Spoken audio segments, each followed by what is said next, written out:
ఓం శ్రీ సమర్థ సద్గురు సాయినాథ్ మహారాజ్ की जय। ఓం సాయిరామ్। శ్రీ సాయినాథాయ నమః। శ్రీ సాయి సచ్చరిత్రము 18, 19 అధ్యాయములు। ప్రస్తావన।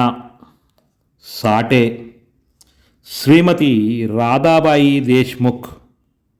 మన ప్రవర్తన గురించి బాబా ఉపదేశము। సద్విచారములను ప్రోత్సహించి సాక్షాత్కారమునకు దారి చూపుట। ఉపదేశములో వైవిధ్యం, నింద గురించి బోధ, పనికి తగిన ప్రతిఫలం। గత 2 అధ్యాయాల్లో బ్రహ్మజ్ఞానము నభిలషించు ఒక ధనికుని బాబా ఎట్లు ఆదరించెనో హేమట్ పంతు వర్ణించెను। రాబో 2 అధ్యాయాలలో హేమట్ పంతును బాబా ఎట్లు ఆమోదించి ఆశీర్వదించెనో, బాబా ఎట్లు తమ భక్తులలో మంచి ఆలోచనను ప్రేరేపించి మోక్షమునకు మార్గము చూపుచుండెనో, ఆత్మోన్నతి గురించి, పరనింద గూర్చి, ఇతరుల కష్టమునకు ఇవ్వవలసిన ప్రతిఫలము గురించి బాబా వారి ప్రబోధములు లెట్టివో వర్ణింతుము। ప్రస్తావన। సద్గురువు మొట్టమొదట తన శిష్యుల యోగ్యతను కనిపెట్టి వారి మనస్సు కలత చెందకుండా తగిన బోధ చేసి తుదకు వారి లక్ష్యమైన ఆత్మసాక్షాత్కారమునకు దారి చూపును విషయం అందరికీ తెలిసినదే। ఈ విషయములో సద్గురువు బోధించిన దానిని ఇతరులకు వెల్లడి చేయరాదని కొందరనెదరు। అట్లు గురువు బోధించిన దానిని వెల్లడి చేసినచో ఆ బోధలు నిష్ప్రయోజనములగునని వారి ఆలోచన। ఇది సరి అయినది కాదు। సద్గురువు వర్షాకాలం మేఘము వంటి వారు। వారు తమ అమృతతుల్యమైన బోధనలను పుష్కలముగా విశాల ప్రదేశముల యందు కురిపించెదరు। వానిని మనం అనుభవించి హృదయమునకు తృప్తికరముగా జీవించుకొని పిమ్మట నిస్సంకోచముగా ఇతరుల మేలు కొరకు వెల్లడి చేయవలను। ఇది వారు మన జాగృతావస్థలోనే గాక స్వప్నావస్థలో కూడా తెలియచేయు విషయములకు వర్తించును। తన స్వప్నమందు గలిన రామరక్షా స్తోత్రమును బుధకౌశికము ఋషి ప్రచురించిన ఉదాహరణమును నిచ్చట స్మరించవలను। ప్రేమగల తల్లి గుణమిచ్చు చేదైన ఔషధములను బిడ్డ మేలు కొరకే బలవంతముగా గొంతులోనికి త్రోయినట్లు ఆధ్యాత్మిక విషయములను బాబా తన భక్తులకు బోధించువారు। వారి మార్గము రహస్యమైనది కాదు, అది బహిరంగమైనది। వారి బోధలు అనుసరించిన భక్తులు ధ్యేయము నెరవేరేది। సాయిబాబా వంటి సద్గురువులు మన జ్ఞాననేత్రములను తెరపించి ఆత్మ యొక్క దైవీ సౌందర్యములను చూపించి మన కోరికలను నెరవేర్చెదరు। ఇది జరిగిన పిమ్మట మన ఇంద్రియ విషయ వాంఛలు నిష్క్రమించి వివేక వైరాగ్యములను జంట ఫలములను చేతికి వచ్చును। నిద్రలో కూడా ఆత్మజ్ఞానము మొలకెత్తును। సద్గురువుల సహవాసం చేసి వారిని సేవించి వారి ప్రేమను పొందినచో నిదంతయును మనకు లభించును। భక్తుల కోరికలు నెరవేర్చు భగవంతుడు మనకు తోడ్పడి మన కష్టములను బాధలను తొలగించి మనల్ని సంతోషపెట్టును। ఈ అభివృద్ధి పూర్తిగా సద్గురుని సహాయం వల్లనే జరుగును। సద్గురువును భగవంతుని వలె కొలవవలను। కాబట్టి మనము సద్గురువును వెతకవలను, వారి కథలను వినవలను, వారి పాదములకు సాష్టాంగ నమస్కారం చేసి వారి సేవ చేయవలను। ఇక ఈ అధ్యాయంలో ముఖ్య కథను ప్రారంభించదము। సాటే సాటే అన్నతడు ఒకప్పుడు మిక్కిలి పలుకుబడి కలిగి ఉండెను। కాలాంతరమున వ్యాపారంలో చాలా నష్టము పొందెను। అంతేగాక మరికొన్ని సమస్యలు అతన్ని చికాకుపరిచెను। అందుచేనతడు విచారగ్రస్తుడయ్యను, విరక్తి చెందెను। మనస్సు చెడి చంచలమొకటిచే నిల్లు విడిచి చాలా దూరం పోవాలని అనుకునెను। మానవుడు సాధారణంగా భగవంతుని గూర్చి చింతించడు, కానీ కష్టములు, నష్టములు, దుఃఖములు చుట్టుకొనినప్పుడు భగవంతుని ధ్యానం చేసి విముక్తి పొందుటకు ప్రార్థించును। వాని పాపకర్మలు ముగియువేళకు భగవంతుడు వానికొక యోగేశ్వరునితో కలుసుకొనుట సంభవింపచేయును। వారు తగిన సలహానిచ్చి వాని క్షేమమును జూచెదరు। సాటే గారికి కూడా అట్టి అనుభవము కలిగెను। అతని స్నేహితులు షిరిడీకి వెళ్ళమని సలహా ఇచ్చిరి. అచ్చట సాయిబాబాను దర్శించి అనేక మంది శాంతి పొందుచుండిరి. వారి కోరికలు కూడా నెరవేరుచుండెను. సాటే గారికి ఇది నచ్చెను. వెంటనే 1917 సంవత్సరంలో షిరిడీకి వచ్చెను. అచట శాశ్వత బ్రహ్మ వలె స్వయం ప్రకాశకుడై నిర్మలుడు శుద్ధ స్వరూపుడైన సాయిబాబాను చూసి వెంటనే అతనికి మనశ్చాంచల్యం తగ్గిపోయి శాంతించెను. వాని పూర్వజన్మ పుణ్యం వలన బాబా యొక్క పవిత్రమైన పాదసేవ లభించెను. అతడు గొప్ప మనోబలము కలవాడొకటిచే వెంటనే గురుచరిత్ర పారాయణకు మొదలుపెట్టెను. 7 రోజుల్లో చరిత్ర చదువుటకు పూర్తి చేయగా బాబా ఆనాడు రాత్రి అతనికి ఒక దృష్టాంతరమును చూపెను. అది ఇట్లుండెను. బాబా గురుచరిత్ర చేతిలో పట్టుకుని దానిలోని విషయములను ఎదుట కూర్చున్న సాటేకు బోధించుచున్నట్లు అతడు దానిని శ్రద్ధగా వినుచున్నట్లు చూపెను. సాటే నిద్ర నుంచి లేచిన వెంటనే కలను జ్ఞాపకం ఉంచుకొనెను. మిగుల సంతసించెను. అజ్ఞానమనే నిద్రలో గుర్రు పెట్టి నిద్రపోవచున్న తన వంటి వాణిని లేపి గురుచరిత్రామృతము రుచి చూపుట బాబా యొక్క దయార్థ హృదయమే కదా అనుకొనెను. ఆ మరుసటి దినం ఆ దృశ్యమును కాకాసాహెబ్ దీక్షిత్కు తెలియజేసి దాని భావమేమై ఉండవచ్చునో సాయిబాబాని అడిగి తెలుసుకొనమన్ను. ఒక సప్తాహము చాలునో లేక ఇంకొక సప్తాహము పారాయణం చేయవలనో కనుగొనమన్ను. కాకాసాహెబు సమయం చూసి బాబాను ఇట్లడిగిను. ఓ దేవా, ఈ దృశ్యము వలన సాటేకు ఏమి చెప్పనిశ్చయించితివి? అతడు ఊడుకొన వలన లేక ఇంకొక సప్తాహము పారాయణం చేయవలన? అతడు అమాయకపు భక్తుడు. అతని కోరిక నెరవేరవలను. అతనికి దృష్టాంతార్థమును బోధించవలెను. వానిని ఆశీర్వదింపుడన బాబా అతడు గురుచరిత్ర ఇంకొక సప్తాహము పారాయణం చేయవలను. ఆ గ్రంథమునే జాగ్రత్తగా పఠించినచో నా అతడు పావనుడగుడు, మేలు పొందగలడు. భగవంతుడు ప్రీతి చెంది వాణ్ణి ప్రపంచబంధముల నుండి తప్పించును అనెను. ఆ సమయమున హేమట్ పంతు అచ్చట నుండి బాబా కాళ్ళు ఒత్తుచుండెను. బాబా పలుకులు విని అతడు తన మనస్సులో నిట్లనుకునెను.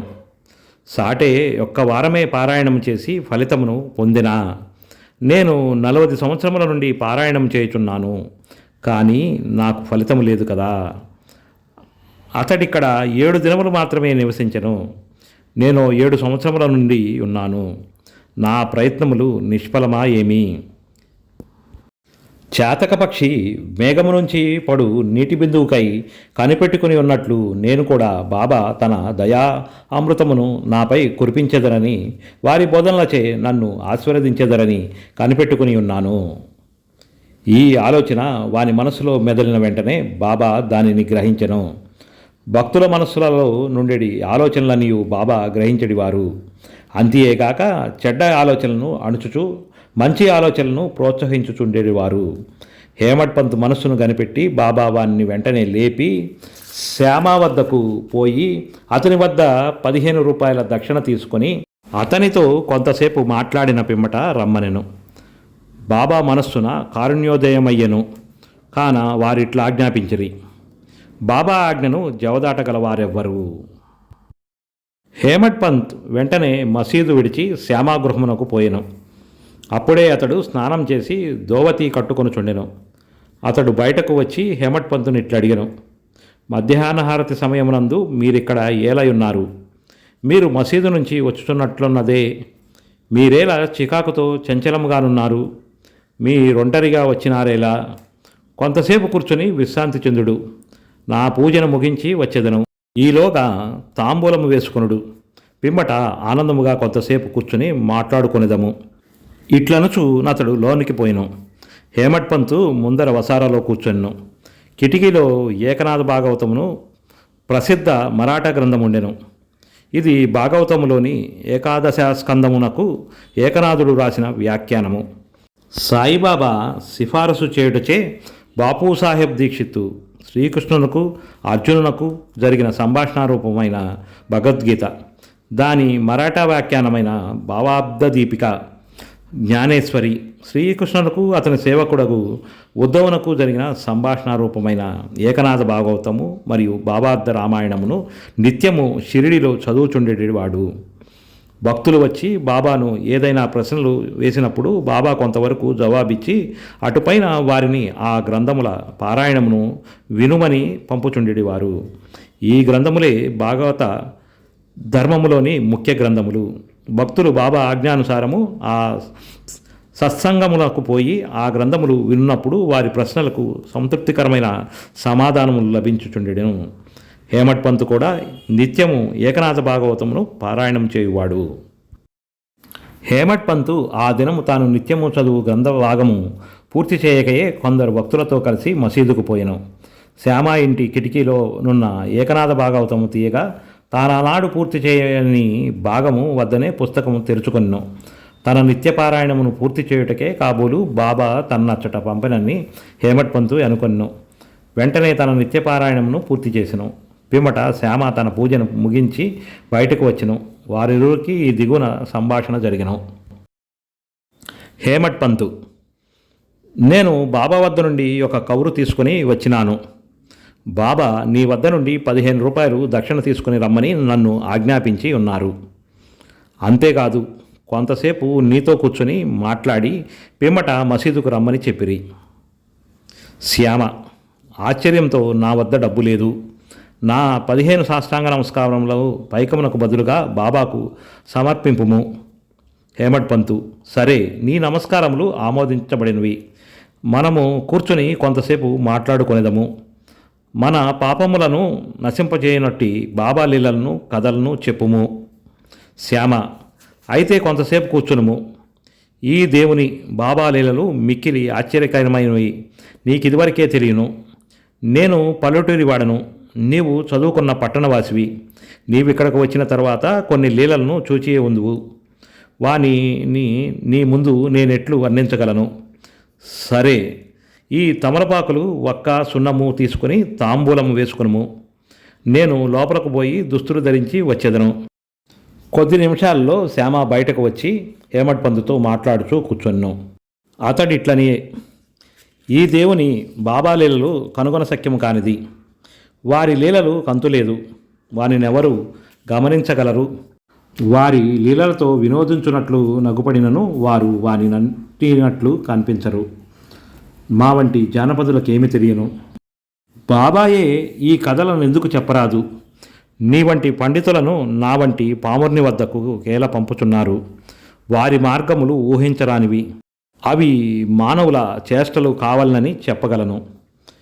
ఈ ఉపోద్ఘాతముతో శ్యామ ఇట్లనే: నాకొక కథ జ్ఞాపకమునకు వచ్చుచున్నది. అది నీకు చెప్పెదను. నాకది స్వయముగా తెలియను. భక్తుడెంత మనోనిశ్చయంతో పట్టుదలతో నున్నాడో బాబా అంత త్వరగా వానికి సహాయపడును. ఒక్కొక్కప్పుడు బాబా భక్తులను కఠినముగా పరీక్ష చేసిన పిమ్మట వారికి ఉపదేశమును నిచ్చును. ఇచ్చట ఉపదేశమనగా నిర్దేశము. ఉపదేశమన్నమాట విన్నతోడనే హేమట్ పంత్ మనసులో ఒక స్మృతి తళుక్కుమనెను. వెంటనే సాటేగారి గురుచరిత్ర పారాయణము జ్ఞప్తికి వచ్చెను. తన మనస్సునకు శాంతి కలిగించు నిమిత్తము బాబా తన నచ్చటకు పంపి ఉండుననుకొనెను. అయినప్పటికీ ఈ భావము నడుచుకొని శ్యామ చెప్పు కథలను వినుటకు సిద్ధపడెను. ఆ కథలనియు బాబాకు తన భక్తులందెట్టి దయా దాక్షిణ్యములు కలవో తెలుపును. వానిని వినగా హేమట్ పంతుకు ఈ విధమైన సంతోషం కలిగెను. శ్యామ ఈ దిగువ కథను చెప్పదొడంగెను. శ్రీమతి రాధాబాయి దేశ్ముఖ్. రాధాబాయి అను ఒక ముసలమ్మ ఉండెను. ఆమె కాశాబా దేశ్ముఖ్ గారి తల్లి. బాబా ప్రఖ్యాతి విని ఆమె సంగమనేరు గ్రామ ప్రజలతో కలిసి షిరిడీకి వచ్చెను. బాబాను దర్శించి మిక్కిలి తృప్తి చెందెను. ఆమె బాబాను గాఢముగా ప్రేమించెను. బాబాను తన గురువుగా చేసుకుని ఏదైనా ఉపదేశము పొందవలనని మనోనిశ్చయము చేసుకొనెను. ఆమెకింకేమీనో తెలియకుండెను. బాబా ఆమె సంకల్పమును ఆమోదించక తనకు మంత్రోపదేశము చేయనిచో ఉపవాసం ఉండి చచ్చెదనని మనోనిశ్చయం చేసుకొనెను. ఆమె తన బసలో ఉండి భోజనము నీరు మానెను. అటు 3 రోజులు గడిచెను. ఆమె పట్టుదలకు నేను శ్యామ భయపడి ఆమె పక్షమున బాబాతో నిట్లని: దేవా, మీరేమి ప్రారంభించితిరి? నీ అనేక మంది నిచ్చటకు ఇచ్చెదవు. ఈ ముదుసరిని నీ వెరిగియే ఉందువు. ఆమె మిక్కిలి పట్టుదల గలది. ఆమె నీపై ఆధారపడి ఉన్నది. ఆమె చచ్చుటకు ఉపవసించి నిశ్చయించుకొనెను. నీవు ఆమెను గ్రహించి ఉపదేశమిచ్చిన అంత వరకు తన నిరాహార దీక్షను మానదు. ఆమెకేమైనా హాని జరిగినచో ప్రజలు నిన్నే నిందించెదరు. నీవు తగిన ఆదేశం ఇవ్వకపోవటచే ఆమె చచ్చినదని లోకులనెదరు. కాబట్టి ఆమెను కరుణించుము, ఆశీర్వదించుము, ఆమెను తగిన దారి చూపుము. ఆమె మనోనిశ్చయము చూసి బాబా ఆమెను పిలిచి ఈ క్రింది విధముగా బోధించెను. ఓ తల్లి, అనవసరమైన యాతనకేల పాల్పడి చావును కొనిదెచ్చుకున్నదువు. నీవు నిజముగా నా తల్లివి, నేను నీ బిడ్డను. నా యందు కనకరించి నేను చెప్పునది పూర్తిగా వినుము. నీకు నా వృత్తాంతమంతయు చెప్పెదను. నీవు దాన్ని బాగా విన్నచో నీకది మేలు చేయును. నాకొక గురువుండెను. వారు గొప్ప యోగేశ్వర్లు, మిక్కిలి దయార్థ హృదయులు.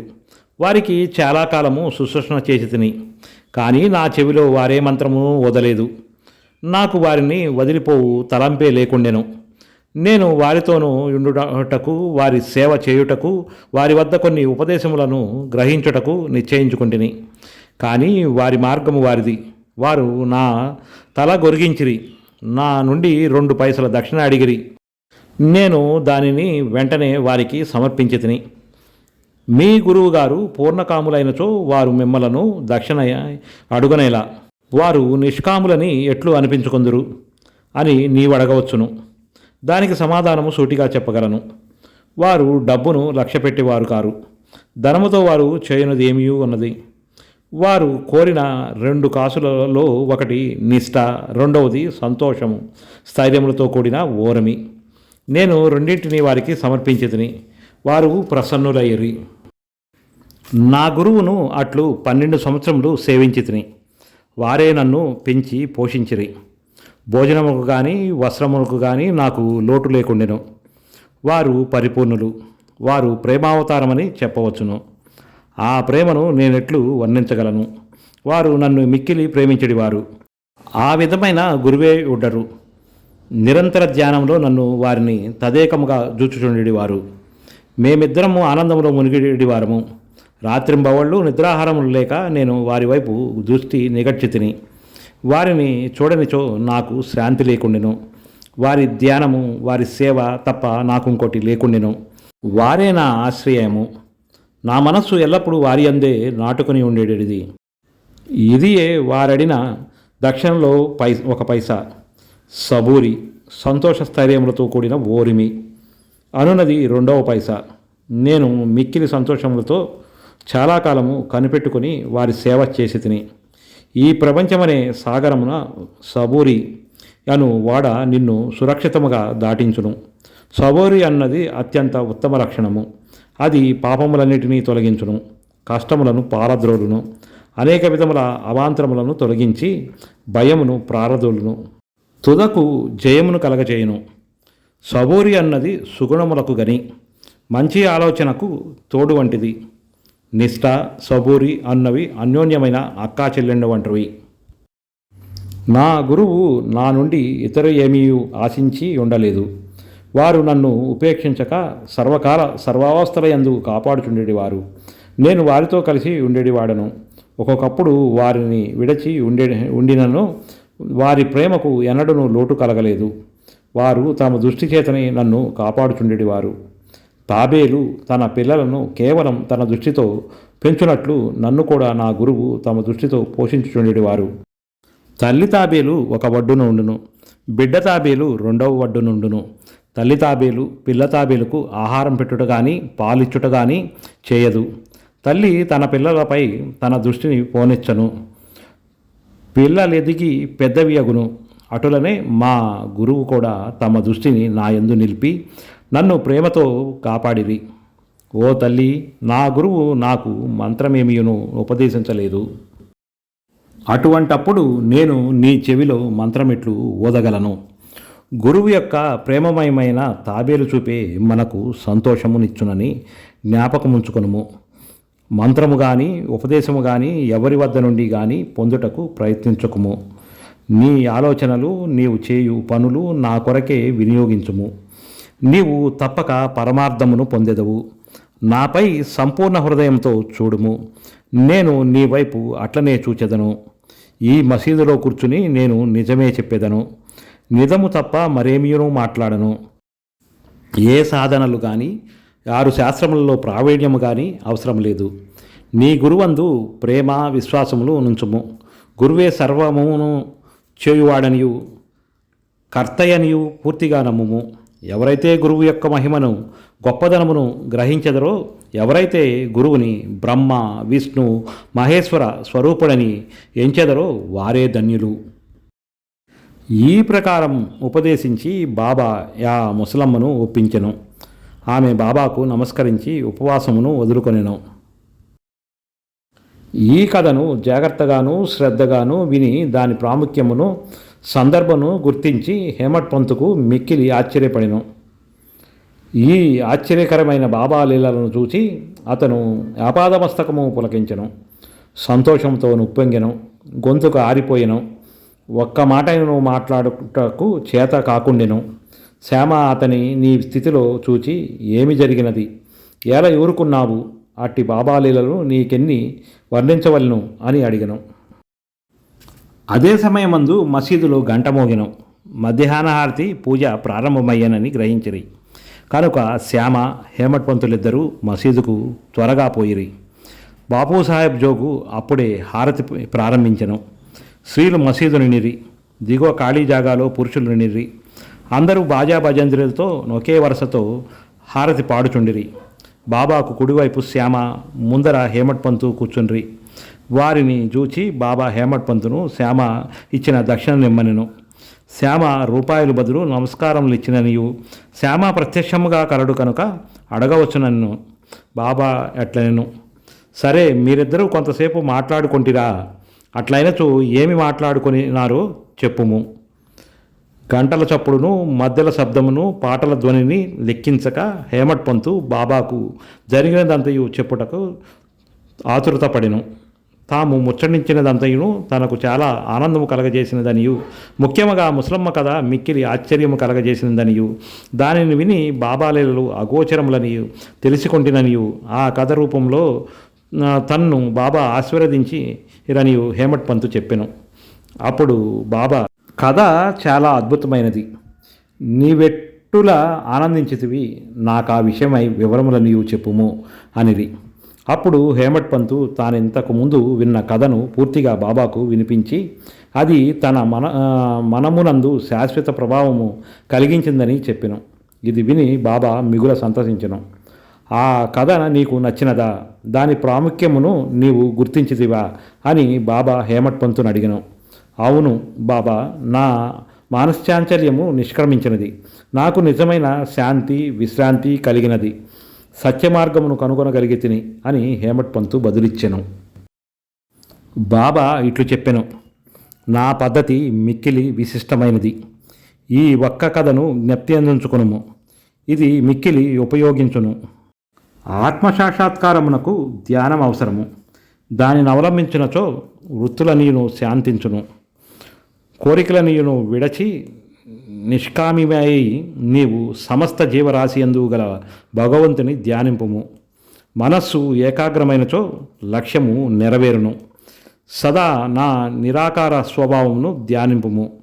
అది జ్ఞానస్వరూపము, చైతన్యము, ఆనందము. మీరిది చేయలేనిచో రాత్రింబగళ్ళు మీరు చూచుతున్న నా ఈ ఆకారము ధ్యానించుడు. అట్లు కొన్నాళ్ళు చేయగా మీ వృత్తులు కేంద్రీకృతమగుతును. ధ్యాత, ధ్యానము, ధ్యేయము అను మూడింటిని గల భేదము పోయి ధ్యానించువాడు చైతన్యముతో నైక్యమై బ్రహ్మముతో నభిన్నమగును. తల్లి తాబేలు నదికి ఒక ఒడ్డున ఉండును, దాని పిల్ల ఇంకొక ఒడ్డున ఉండును. తల్లి వానికి పాలిచ్చుట కానీ పొదుపు కొనుట కానీ చేయదు. దాని చూపు మాత్రమే వానికి జీవశక్తినిచ్చుచున్నది. చిన్న తాబేలు ఏమీ చేయక తల్లిని జ్ఞాపకం ఉంచుకును. తల్లి తాబేలు చూపు చిన్నవానికి అమృత ధారవలే పనిచేయును. అది వాని బ్రతుకునకు సంతోషమునకు ఆధారము. గురువునకు శిష్యునకు గల సంబంధము ఇట్టిదే. బాబా ఈ మాటలు పూర్తి చేయుసరికి హారతి పూర్తి అయ్యను. అందరూ శ్రీ సచ్చిదానంద సమర్థ సద్గురు సాయినాథ్ మహారాజ్కి జై అని జయ జయధ్వానాలు చేసిరి. ఓ ప్రియపాఠకులారా, ఈ సమయమందు మనము కూడా మసీదులోని జనసమూహముతో కలిసి ఉన్నట్లు భావించి మనము కూడా ఆ జయ జయధ్వానాల్లో పాల్గొందుము. హారతి పూర్తి కాగానే ప్రసాదం పంచిపెట్టిరి. బాబాకు నమస్కరించి బాపూసాహెబ్ జోకు బాబా చేతిలో కలకండా ముక్కను పెట్టెను. బాబా దాన్నంతను హేమట్ పంతు చేతిలో పెట్టి ఇట్లనే, ఈ కథను నీవు మనసునకు పట్టించుకొని జ్ఞప్తించుకునిచో ఈ నీ స్థితి కలకండా వలె తీయగా నుండును.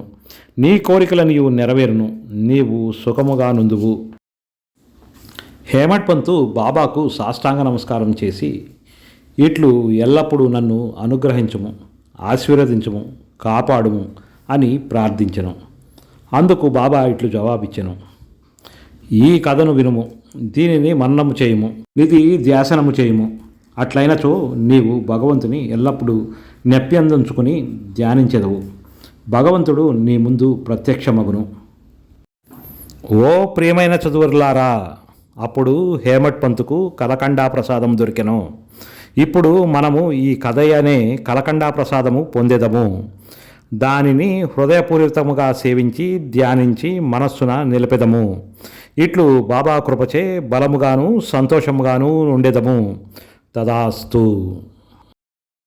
19వ అధ్యాయం చివర హేమట్ పంతు కొన్ని ఇతర విషయాలను చెప్పి ఉన్నారు. అవి ఈ దిగువ పొందుపరిచితిమి. ఈ దిగువ చెప్పిన బాబా పలుకులు సాధారణమైనవి అయినప్పటికీ అమూల్యములు. వానిని మనస్సునందుంచుకొని అట్లే చేసినచో నవి మనకు మేలు చేయును. ఏదైనా సంబంధం ఉండనిదే ఒకరు ఇంకొకరి వద్దకు పోరు. ఎవరు కానీ ఎట్టి జంతువు కానీ నీ వద్దకు వచ్చినచో నిర్దాక్షిణ్యముగా వానిని తరిమివేయకుము. వానిని సాదరముగా చూడుము. దాహం గల వారికి నీరిచ్చినచో, ఆకలితోనున్న వారికి అన్నము పెట్టినచో, బట్టలు లేని వారికి బట్టలు ఇచ్చినచో, నీ ఇంటి వసారలో ఇతరులు కూర్చున్నటకు విశ్రాంతి తీసుకొనుటకు వినియోగించినచో నిశ్చయముగా భగవంతుడు మిక్కిలి ప్రీతి చెందును. ఎవరైతే ధన సహాయమును కోరి నీ వద్దకు వచ్చినచో నీకిచ్చుటకు ఇష్టము లేకున్నా నీవు ఇవ్వనక్కరలేదు. కానీ వానిపై కుక్కవలే మురగవద్దు. ఇతరులు నిన్నెంత నిందించిననో నీవు కఠినముగా జవాబునివ్వకము. అటివాన్ని నీవెల్లప్పుడూ ఓర్చుకున్నచో నిశ్చయముగా నీకు సంతోషము కలుగును. ప్రపంచము తల్లకిందులైనప్పటికీ నీవు చలించకము. నీవున్న చోటనే స్థైర్యముగా నిలచి నెమ్మదిగా నీ ముందర జరుగుతున్న నాటకమును చూచుచుండుము. నీకు నాకు మధ్య గల గోడను నిర్మూలించుము. అప్పుడు మనమిద్దరము కలియు మార్గమేర్పడును. నాకు నీకు భేదము గలదనేది భక్తుని గురువునకు దూరముగా నుంచుచున్నది. దానిని నశింపజేయనిదే మనకు ఐక్యత కలగదు. అల్లా మాలిక్, భగవంతుడే సర్వాధికారి. ఇతరులెవరు మనల్ని కాపాడువారు కారు. భగవంతుని మార్గము అసామాన్యము, మిక్కిలి విలువైనది, కనుగొన వీలులేనిది. వారి ఇచ్ఛానుసారమే మనము నడిచెదము. మన కోరికలను వారు నెరవేర్చెదరు, మనకు దారి చూపెదరు. రుణానుబంధమునిచే మనమందరము కలిసితిమి. ఒకరినొకరు తోడ్పడి ప్రేమించి సుఖముగా సంతోషముగాను నుందుము గాక. ఎవరైతే మన జీవిత పరమావధిని పొందేదరో వారు అమరులై సుఖముగా నుండెదరు. తక్కిన వారందరూ పేరునకే ఊపిరి సలుపురు వరకు మాత్రమే బతికెదరు. సద్విచారములను ప్రోత్సహించి సాక్షాత్కారమునకు దారి చూపుట. సాయిబాబా సద్విచారములనెట్లు ప్రోత్సహించుచుండెనో తెలుసుకొనుట మిగుల ఆసక్తికరముగా నుండును. భక్తి ప్రేమలతో వారికి సర్వస్వ శరణాగతి చేసినచో వారు నీకెట్లు పదే పదే సహాయపడెదరో తెలియను. పక్క నుంచి లేవగానే నీవేమీ నుంచి మంచి ఆలోచన కలిగిన దానిని తరువాత పగలంతయు వృద్ధి చేసినచో మీ మేధాశక్తి వృద్ధి పొందును, నీ మనస్సు శాంతి పొందును. హేమట్ పంతు దీనికై ప్రయత్నించదలిచెను. ఒక బుధవారం రాత్రి పడుకునేటప్పుడు ఇట్లా అనుకొనెను, రేపు గురువారం, శుభదినం, షిరిడి పవిత్రమైన స్థలము కావున రేపటి దినమంతయు రామనామస్మరణతోనే కాలము గడిపెదనని నిశ్చయించుకొని పరుండెను. ఆ మరుసటి దినం లేవగానే రామనామము ప్రయత్నము లేకుండా జ్ఞప్తికి వచ్చెను. అతడి మిక్కిలి సంతసించెను. కాలకృత్యములు తీర్చుకొనిన పిమ్మట బాబాను చూచుటకు పువ్వులను తీసుకుని పోయెను. దీక్షిత్వాడ విడచి బూటీవాడ దాటుచుండగా ఒక చక్కని పాట వినపడెను. ఔరంగాబాదు నుంచి వచ్చిన వాడొకడు మసీదులో బాబా ముందర పాడుచుండెను. అది ఏకనాథ్ మహారాజు రచించిన గురుకృపాంజనం పాయే మెరబాయి అన్నది. గురువు కృపను అంజనము లభించను. దాని మూలమున తన కండ్లు తెరవబడిననియు దానిచే తాను శ్రీరామునిలోన బయట నిద్రావస్థలోను జాగృతావస్థలోను స్వప్నావస్థలోను అన్ని చోట్లను చూచితనని చెప్పెడి పాట అది. అనేక పాటలుండగా బాబా భక్తుడగు ఔరంగాబాదు నివాసి ఈ పాట నేల పాడెను. ఇది సందర్భానుసారముగా బాబా చేసిన ఏర్పాటు కాదా? హేమడ్ పంతు ఆనాడంతయును రామనామస్మరణచే కాలము గడప నెంచిన వాడుగావున నాతని మనోనిశ్చయము దృఢపరచుటకై బాబా ఈ పాటను పాడించియుండును. రామనామస్మరణ ఫలితము గురించి మహాత్ములందరిది ఒకే భావము. అది భక్తుల కోరికలు నెరవేర్చి వారిని కష్టముల నుండి కాపాడును. ఉపదేశంలో వైవిధ్యం, నిందగూర్చి బోధ. శ్రీ సాయి బోధకు ప్రత్యేక స్థలము కానీ ప్రత్యేక సమయము కానీ అక్కరలేదు. సందర్భానుసారమున బట్టి వారి ప్రబోధము నిరంతరము జరుగుచుండెను. ఒకనాడొక భక్తుడు ఇంకొక భక్తుని గురించి పరోక్షమున ఇతరుల ముందు నిందించుచుండెను. ఒప్పును విడిచి భక్త సోదరుడు చేసిన తప్పులనే ఎంచుచుండెను. మిక్కిలి హీలమైన అతని దూషణలు విన్నవారు విసిగిరి. అనవసరంగా ఇతరులను నిందించుటచే అసూయ, దురాభిప్రాయము మొదలగున్నవి కలుగును. యోగులు నిందలను ఇంకొక విధముగా భావించెదరు. మలినమును పోగొట్టుటకు అనేక మార్గములు కలవు. సబ్బుతో మాలిన్యమును కడగవచ్చును. పరులను నిందించు వాని మార్గము వేరు. ఇతరుల మలినములను వాడు తన నాలుకతో శుభ్రపరచును. ఒక విధముగా వాడు నిందించు వానిని సేవ చేయుచున్నాడు. ఎట్లనా వాని మలినమును వీడు తన నాలుకతో శుభ్రపరుచుచున్నాడు. కావున తిట్టబడిన వాడు తిట్టిన వానికి కృతజ్ఞతలు తెలపవలెను. అట్లు పరనిందకు పాల్పడు వానిని బాబా సరిదిద్దిన పద్ధతి విశిష్టమైనది.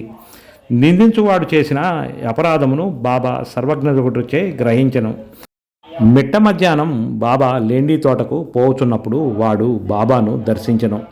బాబా వానికొక పందిని చూపి ఇట్టనెను, చూడుము, ఈ పంది అమేద్యమును ఎంత రుచిగా తినుచున్నదో. నీ స్వభావము కూడా అట్టిదే. ఎంత ఆనందముగా నీ సాటి సోదరుని తిట్టుచున్నావు. ఎంత పుణ్యము చేయగా నీకి మానవ జన్మ లభించినది. ఇట్లు చేసినచో షిరిడీ దర్శనము నీకు తోడ్పడునా? భక్తుడు నీతిని గ్రహించి వెంటనే పోయెను. ఈ విధముగా బాబా సమయం వచ్చినప్పుడల్లా ఉపదేశించు చుండెడివారు. ఈ ఉపదేశములను మనస్సునందుంచుకొని పాటించినచో ఆత్మసాక్షాత్కారము దూరము కాదు. ఒక లోకోక్తి కలదు, నా దేవుడున్నచో నాకు మంచముపై కూడా బువ్వ పుట్టును. అది భోజనము వస్త్రములను గూర్చి చెప్పినది. ఎవరైనా దీనిని ఆధ్యాత్మిక విషయమై నమ్ముకొని ఊరుకున్నచో చెడిపోయేదరు. ఆత్మసాక్షాత్కారముకై సాధ్యమైనంత వరకు పాటుపడవలెను. ఎంత కృషి చేసినా అంత మేలు. బాబా తాను సర్వాంతర్యామినని చెప్పేడివారు. అన్నింటి యందు అనగా భూమి, గాలి, దేశము, ప్రపంచము, వెలుతురు, స్వర్గముల యందు వారు కలరు. ఆయన అనంతుడు. ఆ కనిపించడి 3.5 మూరల దేహమే బాబాయని అనుకున్న వారికి పాఠం చెప్పుటకే ఈ రూపములో నవతారమెత్తిరి. బాబాకు సర్వస్వ శరణాగతి చేసి అహర్నిశలు వారిని ధ్యానించినచో చక్కెర, తీపి, కెరటములు, సముద్రము, కన్ను, కాంతి కలిసి ఉన్నట్లే శ్రీ సాయితో తదాత్మతను పొందెదరు. ఎవరైతే చావు పుట్టుకల నుండి తప్పించుకొనుటకు ప్రయత్నించెదరో వారు శాంతము, స్థిరమైన మనస్సుతో ధార్మిక జీవనము గడపవలెను. ఇతరుల మనస్సు బాధించినట్లు మాట్లాడరాదు. మేలనరించు పనులనే చేయవలయును. తన కర్తవ్యముల నాచరించుచు భగవంతునికి సర్వస్వ శరణాగతి చేయవలెను. వాడు దేనికి భయపడనవసరం లేదు. ఎవరైతే భగవంతుని పూర్తిగా నమ్మెదరో, వారి లీలలను విని ఇతరులకు చెప్పెదరో, ఇతర విషయములేమియును నాలోచించరో, వారు తప్పక ఆత్మసాక్షాత్కారము పొందెదరు. అనేక మందికి బాబా తన నామమును జ్ఞప్తి అందించుకొనమని శరణు వేడమనను. తానెవరు అను దానిని తెలుసుకొనగోరు వారికి శ్రవణమును మననము చేయుమని సలహా ఇచ్చిచుండెడివారు. కొందరికి భగవన్నామ స్మరణమును జ్ఞప్తి అందించుకొనమని వారు, కొందరికి తమ లీలలను వినుట, కొందరికి తమ పాద పూజ, కొందరికి ఆధ్యాత్మిక రామాయణమును, జ్ఞానేశ్వరి మొదలగు గ్రంథములు చదువుట, కొందరికి తమ పాదముల వద్ద కూర్చొనుటకు, కొందరికి ఖండోబా మందిరమునకు పంపుట, కొందరికి విష్ణు సహస్రనామములు, కొందరికి చాందోపనిషత్తులు, భగవద్గీత పారాయణము చేయమని విధించుచుండేవారు. వారి ఉపదేశములకు పరిమితి లేదు, అడ్డు లేదు. కొందరికి స్వయముగా ఉపదేశమునిచ్చువారు, కొందరికి స్వప్నంలోనిచ్చేటివారు. ఒక త్రాగుబోతుకు స్వప్నంలో కనిపించి ఛాతీపై కూర్చొని అదుముచు ఇక ఎన్నడూను తాగనని అతడు వాగ్దానం చేసిన పిమ్మట వదిలిరి. కొందరికి స్వప్నంలో గురు బ్రహ్మాది మంత్రార్థములను బోధించిరి. ఒకడు హఠయోగము చేయుచుండగా దానిని మాన్పించిరి. వారి మార్గములను చెప్పుట కలవి కాదు. ప్రపంచ విషయములలో తన ఆచరణలే ఉదాహరణలుగా బోధించువారు. అటివానిలో నొక్కటి. పనికి తగిన ప్రతిఫలము. బాబా ఒకనాడు మిట్ట మధ్యాహ్నం రాధాకృష్ణమాయి ఇంటి సమీపమునకు వచ్చి నిచ్చెన తీసుకొని రమ్మనెను. ఒకడు పోయి దానిని తెచ్చి ఇంటికి చేరవేసెను. బాబా వామన్రావు గోండుకర్ ఇంటిపై కప్పు ఎక్కి రాధాకృష్ణమాయి ఇంటిపై కప్పును దాటి ఇంకొక పక్కకు దిగెను. బాబా అభిప్రాయము ఏమియో ఎవరికీ తెలియలేదు. రాధాకృష్ణమాయి మలేరియా జ్వరంతో బాధపడుచుండెను. ఆమె జ్వరమును తొలగించుటకై బాబా ఇట్లు చేసి ఉన్నాడని అనుకొనిరి. దిగిన వెంటనే నిచ్చెన తెచ్చిన వానికి బాబా 2 రూపాయలు ఇచ్చెను. ఎవడో ధైర్యం చేసి నిచ్చెన తెచ్చినంత మాత్రమున వానికి 2 రూపాయలు నేల ఇవ్వవలనని బాబాను ప్రశ్నించెను. ఒకరి కష్టము ఇంకొకరు ఉంచుకొనరాదు. కష్టపడు వాని కూలి సరిగాను దాతృత్వంతోనూ ధారాళముగాను నివ్వవలనని బాబా చెప్పెను. బాబా సలహా ప్రకారము ప్రవర్తించినచో కూలివాడు సరిగా పనిచేయును. పని చేయించేవాడు పనిచేసే వారలు కూడా సుఖపడెదరు. సమ్మెలకు తావుండదు. మదుపు పెట్టువానికి కష్టపడి కూలీ చేయువాండ్రకు మనస్పర్ధలుండవు.